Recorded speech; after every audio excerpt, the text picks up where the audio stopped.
How do I know how much I can afford? That's a really good question. How much can you afford on a mortgage payment depends on 2 points of view. The first point of view is your budget, your pocket, your take-home pay, your long-term, short-term financial goals, your lifestyle. You should know your number on what you can afford to pay. One good indicator of this is how much you are paying in rent right now and how much you are currently saving. If you're spending $1,500 a month in rent and you're not saving anything, then perhaps $1,500 is your max mortgage payment. And if you wanted to save some money, it should be less than that. But if you find that $1,500 doesn't go very far when it comes to buying a home, you really need to evaluate your spending and see where you can cut back to prioritize a budget for home ownership. The other way of looking at what you can afford is dependent on loan program guidelines, and those vary.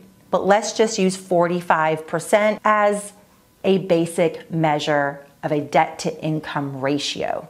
That is your total debt, your mortgage payment, plus your car payments, student loan payments, personal loans, credit cards, anything that you have recurring on a legal and monthly obligation on your credit report or legally, like child support or alimony. Take all of that recurring monthly debt and you divide it by your gross monthly income. And if you take, let's just say your total budget, you make $10,000 a month and you have $2,000 in the student loans, car payments, etc. 45% of $10,000 is $4,500. Minus your $2,000 gives you a $2,500 budget for a monthly house payment. That $2,500 will be divided between principal and interest, PMI if you put down less than 20%, taxes, insurance, and homeowners association dues. How far that loan will go will depend on interest rates, which will depend on the loan program and your credit score. There's a variety of ways to evaluate this, but the most important thing is that you need to know your numbers and you need to know that number for what you can actually afford before you speak to your loan professional.